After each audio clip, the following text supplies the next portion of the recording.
Abrimos ahora la tertulia quincenal de Humanidades que nos llega de la mano de Eusko Ikaskuntza. Hoy vamos a tratar un tema curioso y con enjundia. El Consultorio para la Mujer, de Elena Francis, fue un programa legendario de la radio española durante más de 30 años. Nació en 1950 por iniciativa de un instituto de belleza catalán para abordar esa clase de temas, pero lo que acabó dándole fama fue la credibilidad de una voz sin rostro, la de Elena Francis, como consejera para toda clase de dificultades y de penas. Las cartas de Elena Francis, una educación sentimental bajo el franquismo, es el título de un libro sorprendente y profundamente conmovedor. Un estudio a partir del hallazgo en un almacén de Cornellà, en Barcelona, de más de 1 millón de cartas dirigidas a Elena Francis, muchas de ellas con las respuestas que se despacharon desde el consultorio. Ya está listo para presentarnos a nuestro invitado, nuestro querido Juan Aguirre. Hola, Juan. Hola. ¿Quién no ha oído el consultorio de Elena Francis? Ya bueno, de los que tengan menos de 40 años. Hombre, algunos lo oíamos cuando éramos niños y nuestras madres, nuestras abuelas oían el consultorio. Sí, claro. Señor. Yo me acuerdo que en mi casa había doble sesiones todos los días. 6:30 el rosario, a las 7 Elena Francis. Oración y confesión. Sí, bueno, sí, salvar el cuerpo y el alma, ¿no? Exactamente. Bueno, este libro tan interesante que acabas de comentar, Quique, se titula Las cartas de Elena Francis, una educación sentimental bajo el franquismo, y lo han escrito dos autores, Rosario Fontova y Armand Balsebre. Hoy tenemos con nosotros al segundo, Armand. Si os parece, le saludamos. Muy bien. Muy bien. Armand, hola, buenas tardes. Claro. ¿Cómo estáis? ¿Cómo estáis todos? Encantados de recibirte. Buena tarde, Armand. Muchas gracias, buena tarde. Armand es catedrático de Comunicación Audiovisual y Publicidad de la Universidad Autónoma de Barcelona, y a él le debemos una monumental historia de la radio en España en varios volúmenes, además de un manual universitario muy bueno, El lenguaje radiofónico. Y los dos, Rosario y Armand, además, son coautores del trabajo además del trabajo del que hoy vamos a hablar, de otro libro sobre el tema radiofónico que se titulaba La Pirenaica, Memoria del Antifranquismo. Se ve que la radio te gusta, Armand? Bueno, ha sido una parte de mi actividad profesional y también una pasión. Bueno, ya nos envían mensajes, yo lo oía en la pensión de Madrid y tal, tenemos a los oyentes revolucionados con este tema. ¿Puedes contarnos, claro, brevemente, la intrahistoria de este sorprendente hallazgo de más de 1 millón de cartas dirigidas a Elena Francis, en algunos casos además con sus correspondientes respuestas, que ha motivado el que vosotros os hayáis embarcado en la escritura de este libro? Pues sí, acabábamos de hacer lo de las cartas de la Pirenaica, estudiando las 15.000 cartas que oyentes enviaron a la Pirenaica durante el franquismo, que estaban depositadas en el Archivo Histórico del Partido Comunista de España en Madrid, y entonces se nos ocurrió, ya que se dio noticia de este hallazgo, pues que podíamos continuar el tema epistolar con las cartas de Elena Francis. Todo nace en el 2005, cuando en una masía del siglo XVII, en una población cercana a Barcelona, Cornellà, pues por casualidad unos técnicos municipales que tenían que hacer una primera exploración de un edificio que había sido desahuciado de sus propietarios y tenían que ver a ver qué se podía hacer con él, se encontraron de repente cajas y cajas en las 3 plantas de la masía, cartas con cordeles, cartas tiradas por el suelo, muchas ya degradadas por la humedad, por las ratas, y entonces pues fue cuando se hizo la llamada a distintos archivos. El Archivo Nacional de Cataluña no le prestó ninguna atención, no le interesaba, y menos mal que una directora del Archivo Comarcal del Baix Llobregat, Mariluz Retuerta, historiadora, dijo que eso sí que podía ser interesante para su archivo, y recogió unas 100.000 del más de 1 millón que se encontraron, unas 100.000. De esas 100.000 digitalizaron entre 10 y 12.000, y con esas 10 o 12.000 hemos estado trabajando durante 3 años. Joder, es sorprendente esta historia.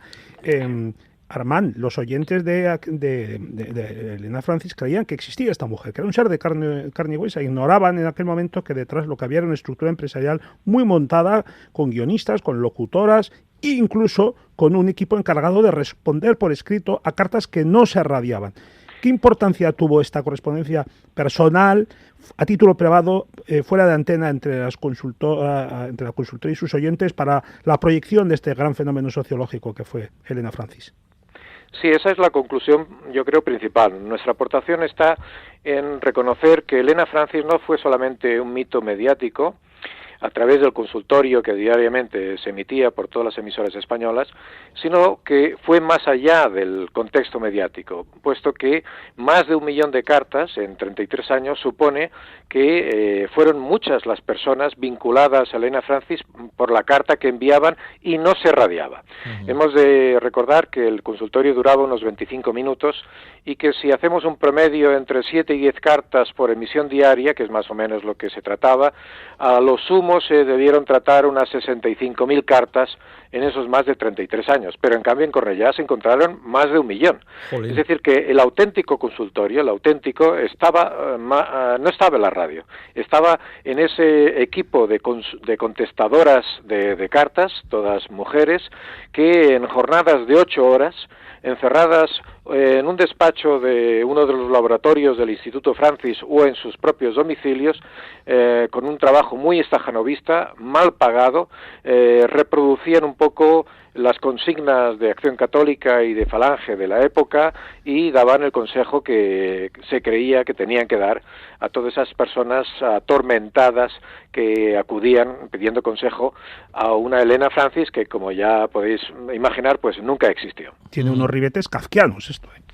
Pues sí, imagínate una sala, la sala de las cartas era una sala sin calefacción, en invierno pasaba mucho frío, había 6 máquinas de escribir, en cada una de ellas una mujer, no se les dejaba comunicarse entre ellas, no se les dejaba escuchar el consultorio, todo se hacía con un secretismo muy grande, cuando no sabían en realidad quién era cada una de ellas, eso fue, y lo cierto es que hoy en día, cuando ya han pasado desde el año 84 en que se suprimió el consultorio, pues muchos años, todavía muchas de ellas, que algunas de ellas viven, no quieren hablar ni saber nada de nuestra investigación.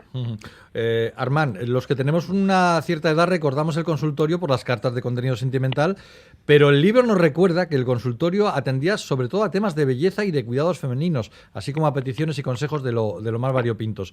¿Cuánto tuvo que ver en el éxito del programa esa versatilidad de Elena Francis, quien tan pronto hablaba como esteticien, como lo hacía en funciones de asesora para todo o de confesora y orientadora moral? Sí, fue principal esa estrategia narrativa de combinar distintos aspectos.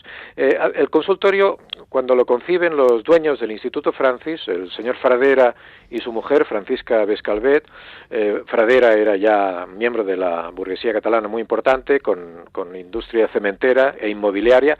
Hoy en día los Fradera son todavía una de las fortunas más importantes de Cataluña. Pues claro, lo concibieron como una plataforma comercial para promocionar los productos de belleza de ese instituto que acababa de nacer, se había creado un mes antes, ¿no? Y claro, el tema es que eso se puso en manos de una guionista que era miembro de la sección femenina de Falange y de Acción Católica, que vio la manera de convertir también el consultorio en una plataforma de adoctrinamiento femenino.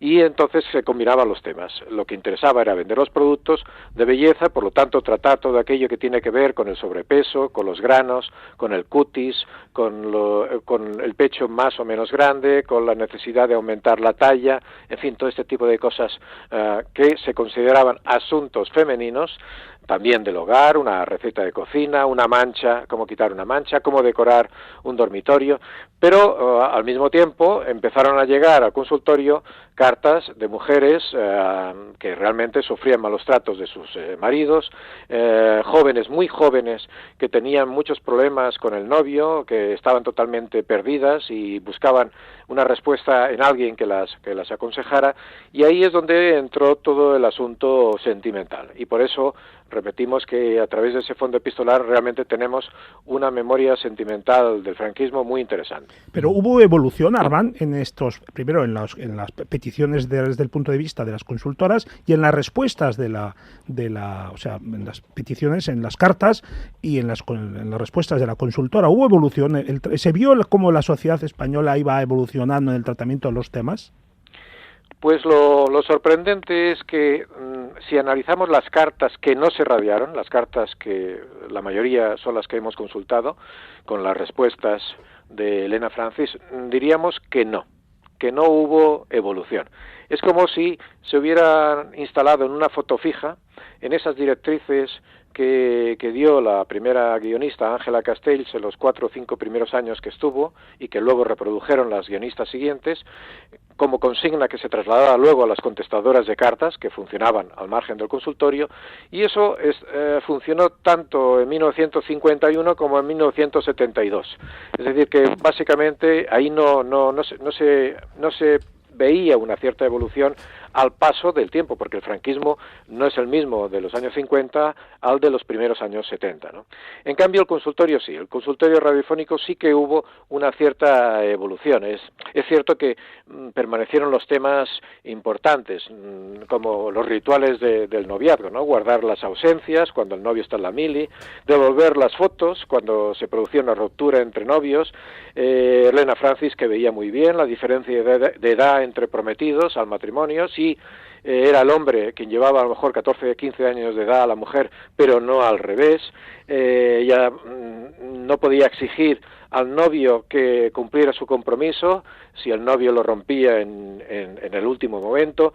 No se entraba a fondo en los temas sociales, por ejemplo, cuando la sirvienta, la mujer Francis que enviaba su carta a una sirvienta, pues se quejaba de los malos tratos, de la explotación laboral que recibía de su patrona, solamente le decía que cambiara de casa en los años 70, en los años 50 le decía que se aguantara, es decir, que ahí sí que habían estos pequeños cambios, ¿no? Y luego, ante la negativa de los padres a aceptar un compromiso, es cierto que en los años 50 se exigía la obediencia debida a los padres, y en los años 70 ya comenzaba un poco a criticarse que no siempre los padres podían tener razón. En estos temas, pues, sí que hubo una cierta evolución, pero los temas más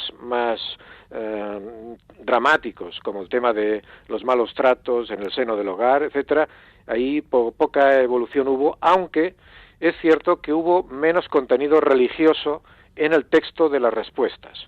La Elena Francis que habla en los años 50 y primeros 60 es una mujer muy religiosa, con esa retórica católica de que hemos venido a esta vida a sufrir, de que hay que resignarse, de que nuestra vida es un paréntesis, que recibiremos la recompensa en el más allá, etcétera.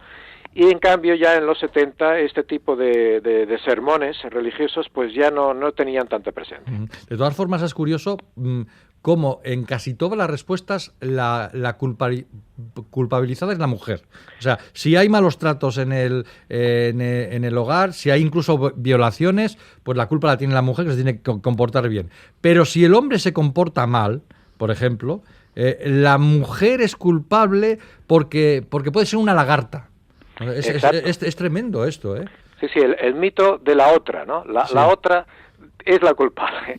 El hombre, la concepción que tenía Elena Francis del hombre es que es un chiquillo que se deja querer.